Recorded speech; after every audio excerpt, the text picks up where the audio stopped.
아브람을 부르시는 장면이 나옵니다. 부르실 때에 하나님께서는 이 아브람에게 세 가지를 약속합니다. 12장 1절, 2절에서 무엇을 약속할까요? 바로 땅, 민족, 복을 약속을 하십니다. 이때 땅이라는 것은 영토를, 그리고 민족은 국민을, 그리고 복은 주권을 의미한다라고 볼 수가 있습니다. 조금 복이라는 것은 조금 설명이 필요할 것 같은데요. 이것은 일종의 큰 나라가 작은 나라의 주권을 인정한다라는 그런 의미를 가지고 있습니다. 지금 만약에 국가가 있다면은 이 국가가 국가로서 인정을 받기 위해서는 어디에 가입을 하거나 또 인정을 받아야 됩니까? 바로 유엔이라는 기구에 가입을 하거나 또 인정을 받아야만이 국가다라고 될 수가 있습니다. 그렇다면은 예전에 이 유엔이 없었던 그 시기에는 어떻게 이 나라가 나라로서 인정을 받았을까요? 바로 작은 나라의 경우에는 큰 나라에 의해서 주권을 인정받아야만이 국가가 유지가 될 수가 있었습니다. 만약 인정받지 못하면 어떤 일이 벌어질까요? 이 작은 나라가 우리가 나라다, 독립이다 라고 이야기했을 때에 큰 나라가 그것의 주권을 인정하지 않는다면 아마 군대를 일으켜서 몰려와서 그 작은 나라를 멸망시켜 버렸을 것입니다. 조선시대 때에 세자를 책봉하게 되면은 뭐 청이라든지 또 명나라에게 인정을 받아야 했던 것도 비슷한 맥락이라고 볼 수 있을 것입니다. 원래 이 성경에 나오는 언약이라는 것은 기본적인 의미가 나라 만들기라는 의미를 가지고 있습니다. 작은 나라는 큰 나라에게 충성을 맹세하고 큰 나라는 작은 나라를 보호한다. 이것이 바로 언약의 가장 기본되는 출발점이 되게 됩니다. 곧 하나님께서는 아브라함과 언약을 세우시면서 아브라함 너를 통해서 너의 후손이 나라를 세우도록 하겠다라고 언약을 하시면서 하나님께서는 이 아브라함을 통해서 세워질 이 나라가 하나님께 충성을 맹세한다면 하나님께서는 그 나라를 보호해 줄 것이다 라고 언약하고 계시는 것입니다. 창세기 12장 3절에 보시게 되면은요, 하나님께서는 너를 축복하면은 내가 축복하고 너를 저주하면은 내가 저주하겠다라고 말씀을 하십니다. 이것은 쉽게 말하면은 어떤 사람이 아브라함 너한테 잘 대해주면은 내가 그 사람 잘 대해줄 것이고, 아브라함 너에게 또 손해를 준다, 건드린다 하면은 내가 그를 가만두지 않겠다라는 그러한 약속이기도 합니다. 이것은 우리나라가 미국과 맺은 상호 방위 조약하고도 흡사한 면이 있습니다. 만약에 북한이 우리나라를 침공한다, 어떻게 될 것 같습니까? 일단은 이 방위 조약에 의해서 미국이 자동적으로 개입을 해서 이 동맹 관계에 의해서 우리나라 편에 서서 전쟁을 하도록 되어 있지 않습니까? 바로 그와 비슷한 맥락입니다. 창세기 13장에 보시게 되면은 이것을 좀 잘 보여주는 사건이 나옵니다. 바로 아브라함이 이집트 땅에 가게 되었는데, 그때 아브라함은 이집트에서 자기가 혹시 자신의 아내가 너무 아리따움으로 말미암아서 죽임을 당하지 않을까 두려워서 아내를 누이라고 속이는 일을 했었습니다. 그 소문이 퍼졌을 때에 이집트의 파라오는요, 사라를 자기 왕궁으로 취해들이게 됩니다. 그때에 하나님께서는 어떻게 하십니까? 파라오 옹궁을 이렇게 치시는 그런 일들이 벌어지게 됩니다. 사실 잘잘못을 따진다면은 누가 잘못한 것이라고 할 수 있을까요? 아브라함이 잘못한 것일까요? 아니면은 이집트의 파라오가 잘못한 것일까요? 사실 잘못을 따지다면은 사라를 자기 누이라고 속인 아브라함이 잘못한 것임이 분명하지 않겠습니까? 그러나 하나님은 아브라함과 약속을 하셨습니다. 너를 축복하는 자는 내가 축복하고 너를 저주하는 자는 내가 저주하리라. 이러한 방위 조약에 따라서 하나님께서는 아브라함 편을 들어주시고 아브라함을 보호해 주시기 위해서 이집트 왕궁을 치신 것입니다. 하나님께서는 이처럼 아브라함에게 언약을 세우시고 아브라함을 통해서 나라 만들기를 계획을 하셨는데, 이 계획에 따라서 지금 이스라엘 가운데 역사하고 계시는 것입니다. 하나님께서는 이후에 언약을 기억하시고 이집트에서 종살이하고 있었던 그 이스라엘 백성들을 하나님께서 구원하여 주셨습니다. 그리고 사실 이집트 땅에서 머물 때 역시 하나님께서는 그냥 이집트 땅에서 430년을 지나게 하신 것이 아닙니다. 그 가운데서 이스라엘의 민족이 형성되어질 수 있도록 200만이나 되는 그런 민족이 준비될 수 있도록 이집트 땅에서 이렇게 마련을 해 놓으신 것입니다. 그리고 이제 하나님께서는 땅을 선물로 주시기 위하여서 이스라엘 백성들을 그곳에서 불러내어서 약속의 땅 가나안 땅으로 이끌어가고 계시는 중인 것입니다. 그리고 앞서 말씀드린 것처럼 나라를 세운 데 있어서 또한 중요한 요소가 무엇입니까? 바로 주권이 아니겠습니까? 그런데 이 주권이 잘 나타나는 것이 무엇일까요? 바로 법입니다. 법, 즉 국가를 세우기 위해서는요, 분쟁을 조절하거나 그 나라의 사람들을 기본권을 보호하기 위하여서 또 국가 질서를 유지하고 통치하기 위해서 법이 반드시 필요한 것입니다. 대한민국 임시정부가 수립이 되었을 때에 그 정부에서 했던 가장 중요한 일이 무엇입니까? 바로 오늘날 헌법의 출발점이 되는 그 헌법을 제정한 것, 그것이 가장 중요한 일 중에 하나 아니겠습니까? 즉 이 왜 대한민국 임시정부에서 이렇게 헌법을 준비를 했던 것일까요? 그것은 바로 이 나라의 주권을 우리의 힘으로 찾고 이 땅의 통치를 우리가 이끌어 가겠다라는 그 주권에 대한 의지가 아니겠습니까? 이처럼 하나님께서는 이스라엘 백성들을 향하여서 법을 주시는데 이 법은 그냥 주시는 것이 아니라 하나님의 나라를 그 통치의 기본이 되는 그 주권을 이렇게 마련하고자 하시는 그런 의도 속에서 이렇게 법을 주고 계시는 것입니다. 여러분, 법에는 참 많은 법들이 있지 않습니까? 일단은 헌법이라는 것이 기본적으로 있고요. 또 그뿐만 아니라 뭐 상법, 민법, 형법, 노동법 등등등 많은 법들이 있는 것을 볼 수가 있습니다. 하나님께서는 이스라엘 백성들에게 법을 주실 때에 헌법이라고 할 수 있는 십계명을 주셨습니다. 그뿐만 아니라 그 아래에 수많은 법들을 이렇게 하나님께서는 법을 만들어 주십니다. 오늘 본문에서도 하나님께서는 법을 만들어 주시게 되는데요, 법 제정을 해주시는 그 발단이 되는 것이 바로 오늘 본문 10절에서 11절의 사건입니다. 이 사건들을 보시게 되면요, 먼저 이스라엘 진영 중에 두 사람이 있었습니다. 그런데 이 두 사람 사이에 분쟁이 일어나게 됐습니다. 다툼이 일어나게 되었는데 한 사람은 이스라엘 사람인 반면에 다른 한 사람은 혼혈인이었습니다. 그 혼혈인의 어머니는 이스라엘 사람이었고 그리고 아버지는 이집트 사람이었습니다. 그런데 이 혼혈인은요, 싸우다 보니까 너무 흥분하게 되었고 결국에는 홧김에 여호와의 이름을 모독하고 저주하는 그런 잘못을 저지르고 말았습니다. 이것은 아주 큰 죄 아니겠습니까?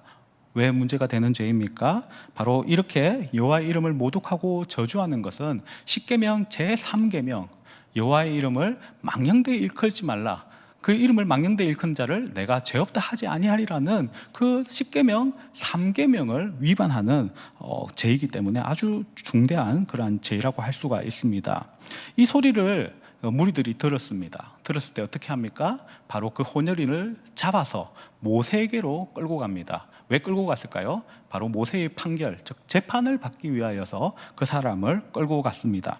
그런데 오늘 본문 12절을 보시게 되면요, 모세에게 끌고 왔음에도 불구하고 그 사람을 체포하고 감금했을 뿐 이 법 집행을 하지 않는 것을 볼 수가 있습니다. 즉 모세도 판결을 내리지 못한 채 여호와의 명령을 기다리고 있었던 것입니다.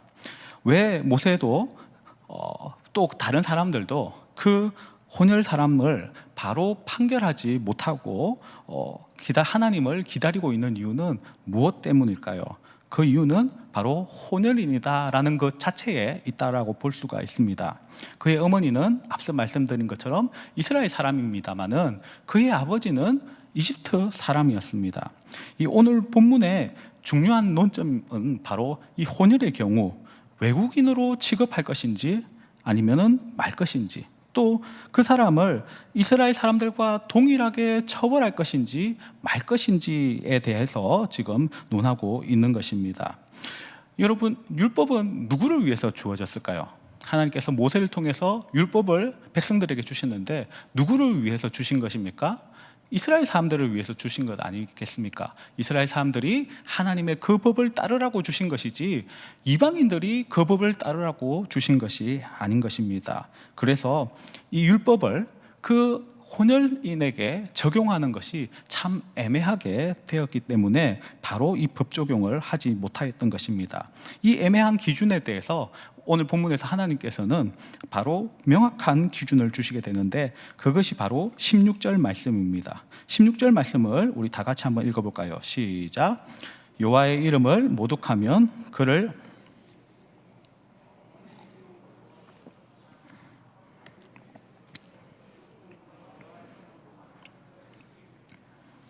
거류민이든지 본토인이든지 여호와의 이름을 모독하면 반드시 죽일지니라. 이것이 바로 기준이라고 볼 수가 있습니다. 즉 이것이 무엇일까요? 바로 이스라엘 가운데 거류하는 모든 자는 본토인이든지 외국인이든지 나그네이든지 혼혈이든지 다 상관없이 동일하게 하나님의 법, 율법을 적용해야 된다라고 판결을 내리고 있는 것입니다. 그렇게 말씀하시면서 이후에 성경 구절에서 판결법들을 몇 가지 보충하고 계십니다. 17절 말씀에서는 만약에 사람이 살인을 하게 되면은 사형에 처하겠다라고 말씀하고 계십니다. 그리고 18절에서는 남의 짐승을 죽이게 된다면은 그게 상응하는 그런 손해배상을 해야 한다라고 말씀합니다. 그리고 19절에 가서는 남에게 상해죄를 범하게 된다면은 동해 보복을 받아야 한다라고 말씀을 하고 있습니다. 똑같이 이렇게 상처를 입어야 한다는 것인데 20절에 그 원리가 잘 나타나고 있습니다. 20절에 뭐라고 말씀합니까? 상체는 상처로, 눈에는 눈으로, 또 이에는 이로 갚을지니라. 눈에는 눈, 이에는 이, 우리가 많이 들어봤던 그 말씀 아니겠습니까? 이것은 하나님 나라의 법 집행의 원리를 보여준다라고 할 수가 있습니다. 그렇다면은 오늘 본문에서 우리 하나님께서 보여주시는 그 하나님 나라의 법의 특징은 무엇이 있을까요? 그 첫 번째는요, 공평을 위해서 주어진 법이라는 것입니다.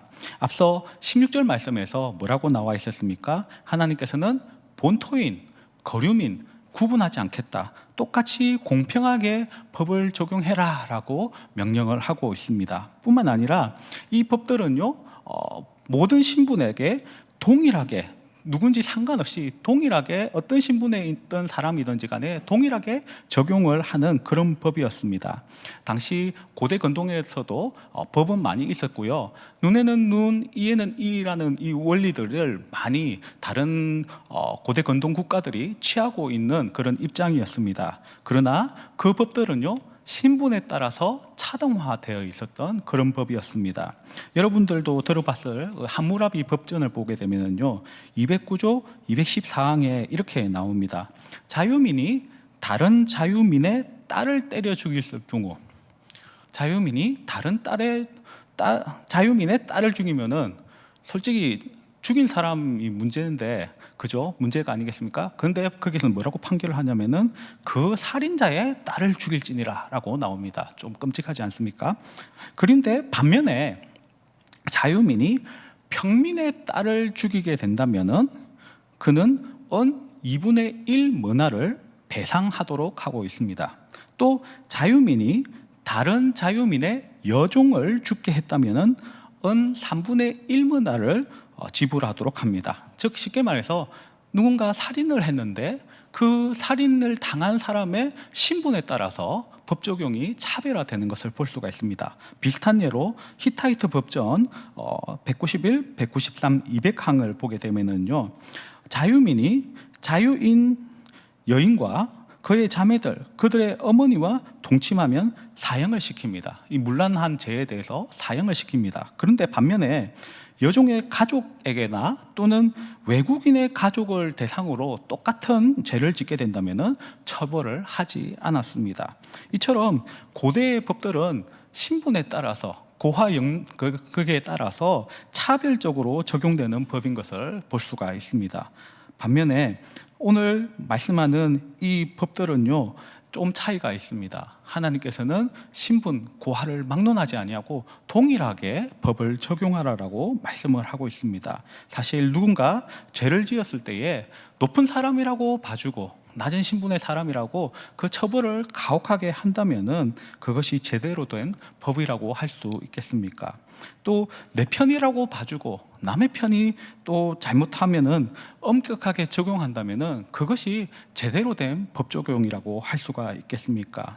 오늘 본문은 신분이라든지 편이라든지 소속이라든지 이런 것과 상관없이 법을 제대로 집행하라라고 말씀을 하고 있습니다. 즉, 이 공동체 가운데 정의와 공평을 제대로 세우라라고 명령하고 있는 것입니다. 이는 우리 교회를 비롯하여서 내가 속해 있는 공동체, 더 나아가서 우리나라에 이르기까지 이런 모습을 가져야 한다라는 것을 보여준다라고 할 수가 있습니다. 우리가 속해 있는 모든 공동체가 공평하게 또 공정하게 세워질 수 있기를 소망을 해야 됩니다. 그래서 그 일들을 위하여서 힘쓰고 애쓰고 또 기도하는 것들이 필요한 것입니다. 그렇게 우리의 공동체를 아름답게 세워나가는 저와 여러분 되기를 바랍니다. 둘째로는 경고를 위해서 주어진 법입니다. 예전에 살인죄를 저지른 사람들 어떻게 처벌했습니까? 제가 어릴 때만 해도 살인죄 저지르면 사형에 처한다 뭐 이런 게 보편적인 그런 사고관이었습니다. 그렇기 때문에 이 사람을 죽이는 것은 상당히 두려운 일이고 실제로 죽였을 경우에는 실수라고 할지라도 심히 두려움 가운데 빠져 있는 경우가 참 많았습니다. 그런데 지금 법은 어떻습니까? 이 법이라는 초점 자체가 다르죠. 피해자를 보호한다라기보다는 이 가해자를 갱생하는데 오늘날 법은 초점이 맞춰져 있습니다. 그렇기 때문에 사람을 죽인다 할지라도 그 가해자를 갱생하는 거기 때문에 그 벌의 그 수위가 아주 높지는 않습니다. 잔인하게 사람을 학대하여서 죽인다고 할지라도 이 사람이 재미삼아서 학대를 했을 뿐이지 살해할 의도가 없었는데 죽었다, 그렇게 하면은 과실치사로서 형이 확 낮아져 버리게 됩니다. 또 게다가 술에 취해 있다든지 또는 정신병에 걸렸다든지 약물 중독이었다 이러면은 심신미약이 적용이 되어 가지고 더 형이 낮아지는 그런 경우가 많이 있습니다. 심지어 아무런 처벌을 받지 아니하고 그냥 풀려나는 그런 경우도 있습니다. 그러다 보니까 너 죽이고 나 깜빵 살다가 오면 그만이야 라는 그런 자세를 가지고 살인하는 것 자체를 두려워하지 않는 경우도 종종 발생하게 되는 것입니다. 그런데 만일 싸움이 났는데 오늘 본문처럼 처벌을 한다, 살인을 저지르면 살인을 하겠다, 눈에는 눈, 이에는 이, 상처에는 상처, 이렇게 동일하게 처벌을 한다 하면 어떻게 될까요? 상대를 함부로 상해를 입힐 수 있을까요? 상대를 함부로 죽일 수 있을까요? 누군가에게 피해 주는 것 자체를 아마 두려워할 것입니다. 왜 그럴까요? 똑같이 당한다라고 생각을 하기 때문입니다. 여기 본문에서 이런 법이 적용이 된다는 것은 결국엔 무슨 의미할까요? 남의 눈을 상처를 입힌다는 것은 곧 내 눈을 상처를 입힌다는 의미입니다. 남의 일을 부러뜨린다는 것은 곧 내 일을 부러뜨리는 것과 똑같은 것입니다. 남에게 상해를 가하게 하거나 또는 목숨을 잃게 하는 것은 나 자신을 상해를 가하고 또 내 목숨을 잃게 만드는 행위라고 볼 수가 있습니다. 가령 내가 화가 막 치밀어 오를 때에 그것이 폭력으로 나가지 않기 위해서는 무엇이 필요하겠습니까? 바로 두려움이 필요합니다. 우리가 두려워할 때에 함부로 폭력을 행사할 수가 없습니다. 가령 어떤 학급에서 철수라는 학생이 있고 또 영수라는 학생이 있는데 이 철수에게 영수가 심한 장난을 쳤다라고 한번 생각을 해보십시오. 만약에 철수가 영수보다 훨씬 힘이 세다고 한다면은 철수는요 이 영수에게 엄청나게 보복을 가하려고 할 것입니다. 반면에 영수가 일진이고 이 전교에서 제일 싸움을 잘하는 친구다 하면은 자신에게 아무리 이 심한 장난을 친다 할지라도 끽소리도 못하고 가만히 있을 가능성이 높습니다. 우리가 화가 나도 폭력으로 나아가지 않기 위해서는요 바로 이처럼 두려움이 필요로 하는 것입니다.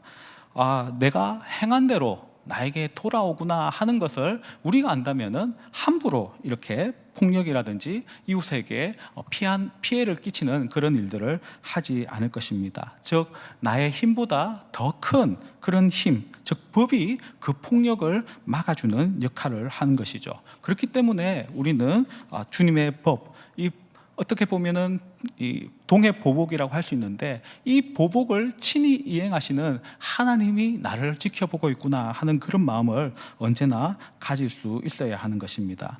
이런 법을 인식하는 것은 우리가 죄로 나아가는 것을 막아주는 역할을 하게 되는 것입니다. 본문 14절을 보면은요, 이 본문의 사건을 어떻게 처벌을 해야 되는지 말씀을 하고 있습니다. 이 보면은 그런 진행 상황들이 나오겠는데, 먼저 이렇게 저주한 사람을 진영 밖으로 끌어내는 일을 합니다. 그리고 그 저주의 내용을 들었던 사람들이 그 저주한 사람 머리에 안수를 하는 그런 행위를 하고 있습니다. 진영 밖으로 끌어낸다, 이것은 무엇을 의미할까요? 바로 거룩한 공동체 이스라엘에게서부터 죄를 밖으로 끄집어낸다, 즉 이 공동체가 죄로 인해서 부정해지지 않게 만든다라는 그런 의미를 가지고 있습니다. 아울러 그 저주 소리를 들은 사람이 이 저주한 사람의 머리에 안수를 한다는 것은 어떤 의미를 가지고 있을까요? 크게 두 가지 의미를 가지고 있습니다. 하나는 죄를 그 사람에게 전가한다라는 그런 의미를 가지고 있습니다. 성경에서 짐승에게 안수를 한다, 이런 장면들이 나오면은 이 안수한 사람의 죄가 이 안수받은 존재에게 전가된다라는 그런 개념으로 보시면은 거의 대부분 무난하게 맞습니다. 본문에서도 마찬가지입니다.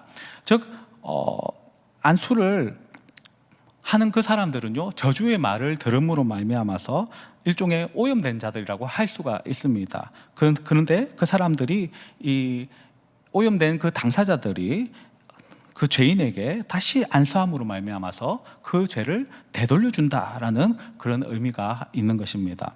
또한 안수의 두 번째 의미는 정인으로 삼는다라는 그런 의미를 가지고 있습니다. 즉 안수의 행위를 한다는 것은 무엇일까요? 내가 확실하게 그 말을 들었다라는 것을 표시하는 것 아니겠습니까? 소위 말하는 저주의 말을 들은 사람들이 이따 카드라 하는 이 카드라 방송, 누군가 저주하는 말을 들었다라는 그런 소문만 무성할 뿐 누가 들었는지 표시가 안 난다면은 제대로 된 판정이 나오겠습니까? 그런데 내가 그 말을 들었어 하고 안수하는 사람들이 몇 명이 있다면은 저 사람들이 바로 그 정인들이구나 하는 것을 확인할 수가 있었던 것입니다. 즉 정인의 표시로서 이 안수의 행위를 했던 것입니다. 그렇게 안수한 다음에 온 회중이 그 죄인을 돌로 치게 됩니다.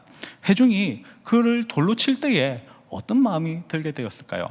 많은 생각이 만감이 교차했겠지만은 나도 잘못하면은 이렇게 죽을 수 있겠구나라는 그런 생각이 들지 않았겠습니까? 즉 우리 이러한 것들, 이러한 그 죄를 저지르면 죽는다 하는 것을 본인은 이 돌로 치는 사람조차도 몸소 깨닫게 되는 그런 일들이 일어나게 되는 것입니다. 성경은 하나님의 법에서 벗어난 모든 것이 다 죄라고 말씀합니다. 아울러 죄의 삭은 사망이라고 경고하고 있습니다. 이 하나님의 법과 그 원리를 안다면은 우리는 결단코 하나님을 경외함으로 죄를 짓는 일을 쉽게 생각할 수가 없게 되는 것입니다. 주님을 두려워하게 되는 것입니다. 그러므로 우리는 주님을 법을 알고 또 주님의 법 아래에서 주님이 정하신 그 정도를 걷기를 힘쓰는 저와 여러분 되기를 예수님의 이름으로 축원합니다. 마지막 세 번째는요, 사랑을 위해서 이 법이 주어진 법입니다. 다시 철수와 영수의 이야기를 하도록 하겠습니다. 영수가 실수로 철수의 뺨을 이렇게 툭 하고 건드렸다고 생각을 해봅시다. 그런데 철수가 그 반에서 가장 힘이 센 아이라고 한다면은 이 영수에게 어떻게 하겠습니까? 자신의 뺨을 건드린 영수에 대해서 가장 힘센 철수는 어떻게 할까요? 1번 그냥 참는다, 2번 뺨 한 대만 딱 때린다, 3번 훨씬 더 많이 때린다. 여러분 상식적으로 생각할 때에 이 힘센 아이가 자기를 건드린 이 아이를 어떻게 할 것 같습니까? 아마 3번의 경우가 훨씬 더 많을 것입니다. 훨씬 더 힘이 있다면은 훨씬 더 많은 보복을 행하려고 할 것입니다.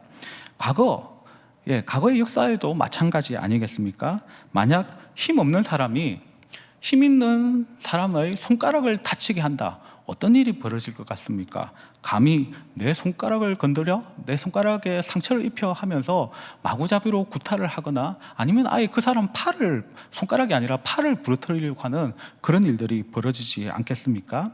결국 오늘 본문에 나와 있는 상처에는 상처, 눈에는 눈, 이에는 이라는 이 동의 보복은요, 바로 이처럼 지나친 보복을 방지하는 데 그 목적을 가지고 있습니다. 즉 피해를 끼친 것보다 더 많은 보복을 하는 것을 막아주는 그런 역할을 하는 것입니다. 바로 이것이 원래 이 율법이 주어진 목적이라고 할 수가 있습니다. 그러나 이 법을 연구했던 이 율법사들은요, 이 법을 문자 그대로 받아들였습니다. 그래서 누구든지 어떤 사람에게 해를 끼친다면은 무조건 반드시 원수를 갚아야 한다라고 이 율법을 해석을 하였던 것입니다. 이에 이 율법을 완성하신 그 예수님께서는요, 마태복음 5장 38절부터 39절에서 이 율법의 원래 정신에 대해서 가르침을 주십니다. 마태복음 5장 38절부터 39절에 이렇게 말씀합니다. 또 눈은 눈으로 이는 이로 갚으라 하였다는 것을 너희가 들었으나 나는 너희에게 이르노니 악한 자를 대적하지 말라. 누구든지 내 오른뺨을 치거든 왼편도 돌려대며. 즉 이것은 무엇을 의미할까요? 구약시대 때 주어진 상처에는 상처, 눈에는 눈, 이에는 이라는 이 법이요, 이웃을 원래 보복하려고 주어진 법이 아니라 오히려 이웃을 보호하고 사랑하기 위하여서 주어진 법이다라는 그런 의미를 가지고 있습니다. 즉 예수님께서는 이 하나님의 법의 목적에 따라서 이것을 가르쳐 주시는데요, 하나님께서 이러한 법을 주신 것은 하나는 정의를 세우기 위해서, 동시에 또 다른 하나는 약자를 보호하시기 위해서 이 법을 주신 것입니다. 즉 이 법이라는 것은 사랑의 법이라고 할 수가 있는 것입니다. 그 사랑의 정신을 따라서 법을 준수하며 살라라고 예수님께서는 다른 사람이 아니라 그의 제자들에게, 그의 백성들을 향하여서 이 명령을 내리고 계시는 것입니다. 결국 눈에는 눈, 이에는 이라는 이 법은요, 온 율법을 완성하신 그 예수님의 그 사랑의 법과 결단코 모순되는 법이 아닌 것입니다. 이 사랑의 법이야말로 예수님께서 이 율법을 완성시킨 것이라고 볼 수가 있습니다. 결국에는 우리는요, 이 법의 정신을 따라서 이웃을, 또 약자의 그런 생명과 또 그의 소유, 재산을 소중히 여기는 것이 필요합니다. 함부로 그것을 침탈하고 빼앗으려고 해서는 안 됩니다. 그것은 결단코 하나님이 기뻐하는 일이 아니기 때문입니다. 오히려 그것을 소중히 여겨주고 피해를 주지 않고 보호해주는 것이 바로 주님의 백성의 역할이라고 볼 수가 있습니다. 오늘 본문을 통해서 우리는 하나님 나라에도 법이 필요하다는 것을 알 수가 있습니다. 법은 질서를 위해서 반드시 필요로 하는 것이죠. 사실 우리가 살면서 특히 교회 공동체 같은 경우에는 법을 적용하기보다는 좋은 게 좋은 거다 이렇게 사고하는 경우가 많습니다. 그러나 그렇지 않습니다. 교회 내에서도 우리는 질서를, 그것을 위해서 법을 지키는 것이 필요합니다. 공평을 위해서, 또 우리가 범죄하지 않기 위해서, 사랑을 하기 위하여서 우리는 법을 지켜야만 하는 것입니다. 다음 달 되면은 노회를 합니다. 우리가 보통 당회가 있고 또 노회가 있고 총회가 있고 이런 거 들어보셨죠? 이 노회를 하게 되면은 많은 이제 교단의 어른들이 모이시게 되는데요. 사실 어떨 때는 좀 말도 안 되는 그런 상황들이 진행되는 그런 경우도 있습니다. 그런데 그때에 좀 이건 아니다 싶을 때에 연세 드신 분이 이렇게 딱 손을 들고 이렇게 한마디 하십니다. 법이요, 법이요. 법대로 해야 된다. 좋은 게 좋은 것이 아니라 법을 따라가는 것, 이것이 바로 정도다라고 한마디 하게 되면은 다시 좋은 게 좋은 것이 아니라 그 정해진 그 질서 테두리 안에서 다시 돌아가는 것을 볼 수가 있습니다. 우리도 이러한 자세가 필요할 것입니다. 혹 좋은 게 좋은 거다, 또는 힘의 원리를 세상과 같이 따라간다고 한다면은 하나님의 법을 다시 생각하면서 이것이 바로 주님의 법이요 라고 우리 스스로에게 말하는 것이 필요할 것입니다. 우리가 공평을 위하여서 또 사랑을 위하여서 범죄하지 않기 위하여서 이 하나님의 법을 늘 생각을 하면서 이 법을 준수하며 또 주님의 법을 따라서 하나님의 나라를 일으킬 수 있는 저와 여러분 되기를 예수님의 이름으로 축원합니다. 우리 시간에 함께 찬양하시겠습니다. 주님 말씀하시면 찬양하겠습니다.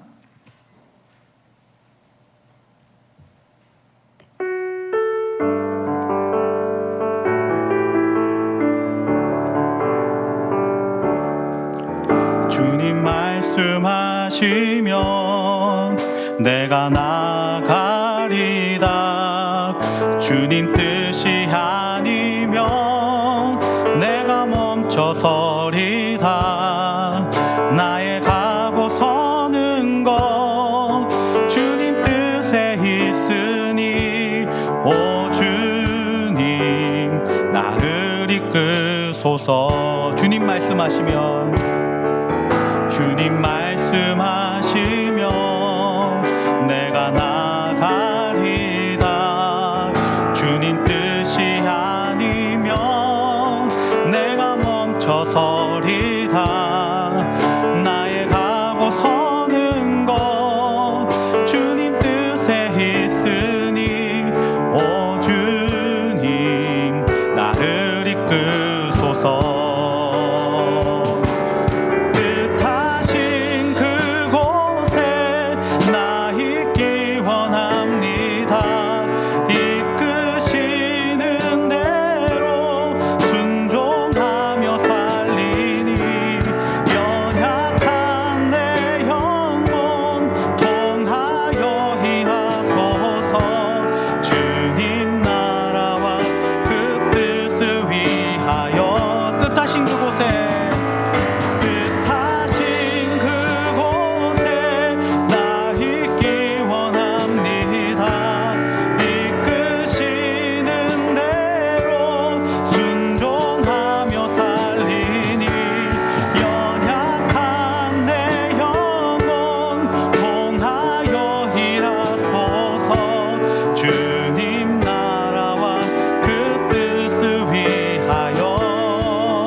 우리 시간에 말씀을 기억하며 함께 기도하면 좋겠습니다. 우리가 속해 있는 우리 공동체, 교회에서부터 나라에 이르기까지 공정과 공평의 공동체가 되게 하여 주시옵소서. 하나님을 경외함으로 주님의 법을 항상 준행하며 따르는 나의 삶이 되게 하여 주시옵소서. 사랑의 정신을 따라서 이웃과 약자의 생명과 소유를 귀하게 여기게 하여 주시고 그것들을 보호하는 데 힘쓰는 자가 되게 하여 주시옵소서. 우리 말씀을 기억하면서 우리 주어진 기도 제목으로 다 함께 기도하며 나가시겠습니다. 귀하신 아버지 하나님 참으로 감사합니다. 우리로 하여금 주님의 자녀로 삼아주시고 참으로 주님의 법을 우리에게 허락하여 주셔서 그 법대로 순종하면서 살아갈 수 있는 주님의 백성 삼아주신 것 참으로 감사합니다. 주님의 법을 따를 때에 우리가 참으로 주님의 그 법의 정신들을 온전히 새기는 자 되게 하여 주시옵소서. 공평과 사랑의 법 그리고 그 법을 통하여서 우리에게 경고하시는 그 하나님의 음성을 깨달을 수 있는 주의 자녀들이 될 수 있도록 은혜를 베풀어 주시옵소서.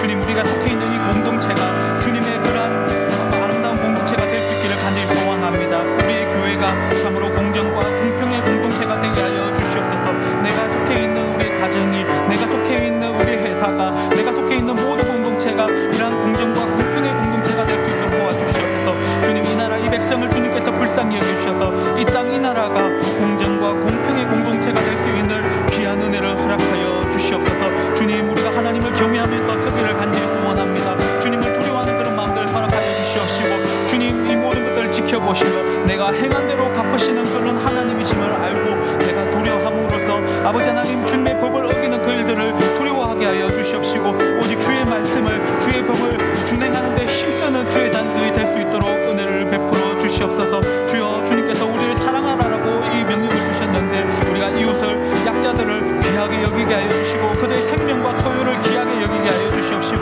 그들의 것을 빼앗거나 침탈하지 아니하도록 하여 주시옵시고 참으로 그들을 보호하기에 힘쓰는 사랑의 사람들이 될 수 있도록 주님 인도하여 주시옵소서. 주께서 베푸신 이 법들의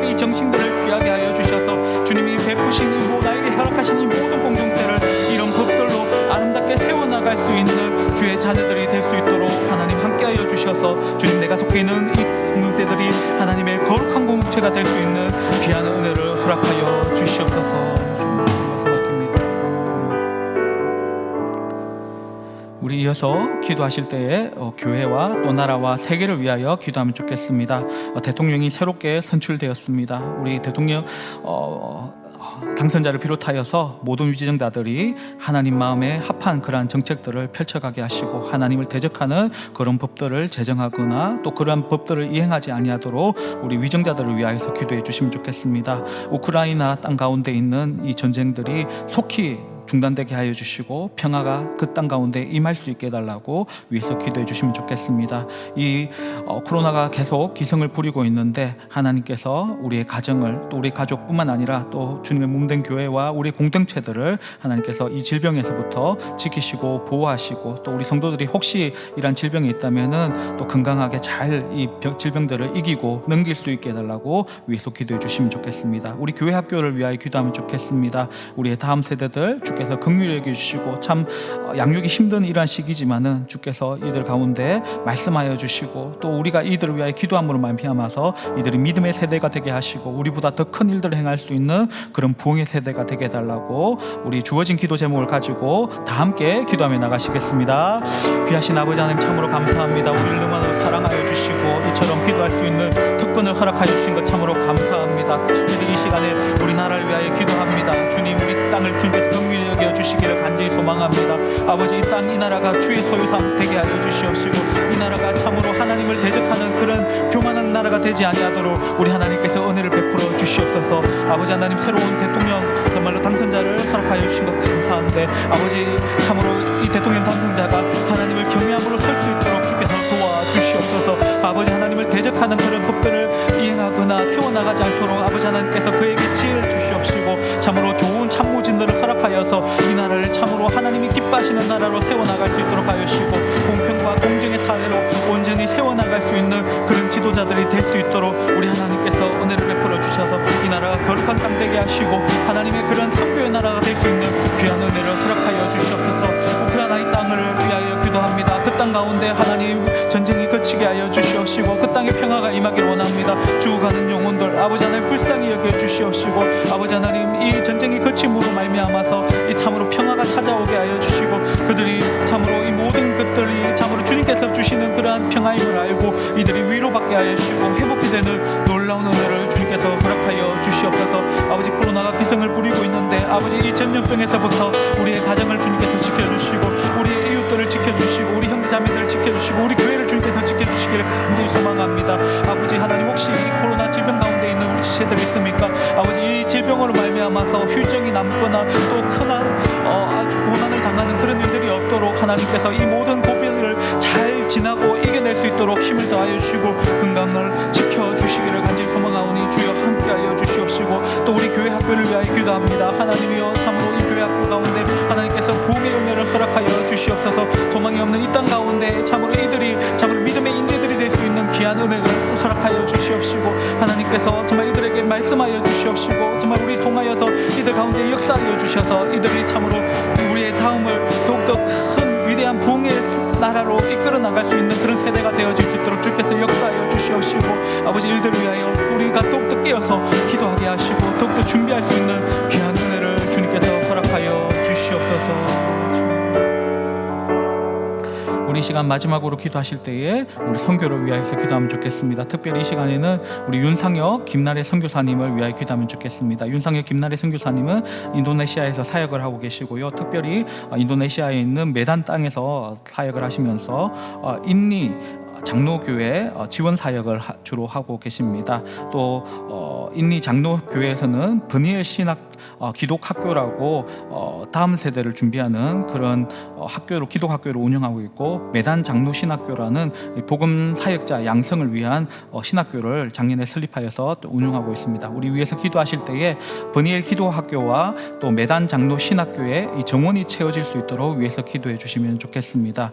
기독학교의 경우에는 어린이 고1이부터 고3까지 30명씩, 매 학년 30명씩 채워져야 됩니다. 매단 장로신학교에는 모든 가정에 15명이 또 정원이라고 하는데, 이 정원이 잘 채워지고 믿음의 인재들이 양성될 수 있도록 위해서 기도해 주시면 좋겠고, 또 교수와 또 교사들, 또 그리고 학생들에게 은혜를 베풀어 주셔서 가르치는 이, 또 배우는 이 모두 지혜로서 이 일들을 행할 수 있도록 위해서 기도해 주시고, 또 매단 장로신학교의 경우에는 고등교육을 위한 국가 인정 인가가 필요로 하다는데 일들이 잘 이루어질 수 있도록 위해서 기도해 주시고, 또 분일 기독학교에 공사 중에 있다고 합니다. 4층에 공사를 해야 되는데 그것을 위하여서 완공하기 위한 재정과 또 학교의 모든 필요들이 채워질 수 있도록 우리 기도 제목을 보면서 우리 윤상혁 김나래 선교사님 그리고 그 사역을 위해서 이 시간 다 함께 기도하면 좋겠습니다. 다 함께 기도하시겠습니다. 사랑의 아버지 하나님, 참으로 감사합니다. 주께서 일하시니 참으로 주님께서 모든 것들을 이루시는 하나님이신 줄 믿습니다. 아버지, 따뜻한 수고하시는 우리 윤상혁 김나래 선교사님을 주님께서 기억하여 주시고 그의 사회 가운데 주께서 성령으로 함께하여 주셔서 귀한 열매 많이 맺을 수 있도록 주여 역사하여 주시옵소서. 특별히 이 시간에 기도할 때에 분이엘 기도학교와 매단 장로신학교를 위하여 기도합니다. 아버지 하나님께서 또 인도네시아의 부흥을 위하여서 이 공동체들을 허락하여 주셨사오니 아버지 역사하여 주시옵시고, 특별히 이 참으로 분이엘 기도학교에서는 정말 30명의 학생들이 각 학년 가운데 정원으로 삼고 있고, 매단 장로신학교에서는 모든 가정의 15명의 학생을 또 정원으로 삼고 있는데 이 정원이 채워질 수 있는 놀라운 은혜를 주님께서 허락하여 주시옵소서. 교수와 교사들에게 하나님께서 지혜를 허락하여 주셔서 가르침의 탁월함을 허락하여 주시고, 또 배운 학생들에게 또한 지혜를 허락하여 주시고, 또 배운 열정을 허락하여 주셔서 귀한 인재로 양성되어질 수 있도록 우리 하나님께서 역사하여 주시옵소서. 또 매단 장로신학교가 또 국가로부터 인가를 받아야 되는 그런 상황 속에 있습니다. 하나님께서 이 모든 과정 가운데 역사하여 주셔서